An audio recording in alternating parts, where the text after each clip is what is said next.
Sinilaba ng dalawang lalaki yan ang harap ng isang fast food restaurant sa Melbourne, Australia. Pero nadilaan ng apoy ang pantalon ng isa sa kanila, kaya tumakas na nagliliyab ang suot. Agad kinuha ng kasamahan nito ang kanilang gamit. Umaga noong Pasko nangyari ang nahulikam na insidente. Inilabas ito ngayon ng pulisya para mahikayat ang mga saksi.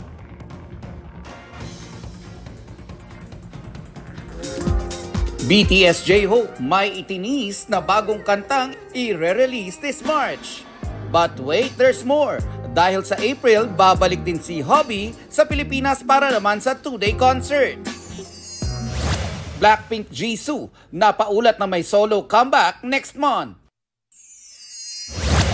He was my hero. The Voice USA Season 26 Grand Winner Sofronio Vasquez inalala ang kanyang yumaong ama bilang isa sa kanyang biggest inspirations sa gitna ng mga dinanas na kabiguan. Nagkaroon ako ng insecurity at nagkaroon ako ng question na, is music for me? Inspirasyon din niya si Michael Bublé na coach niya sa The Voice USA at nananatiling kanyang mentor at guide. Bagong parody musical sa West End, London, inspired ng 1997 blockbuster movie na Titanic.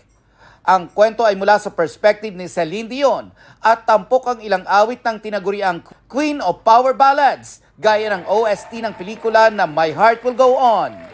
Nelson Canlas nagbabalita para sa GMA Integrated News. Huwag magpahuli sa mga balitang dapat niyong malaman.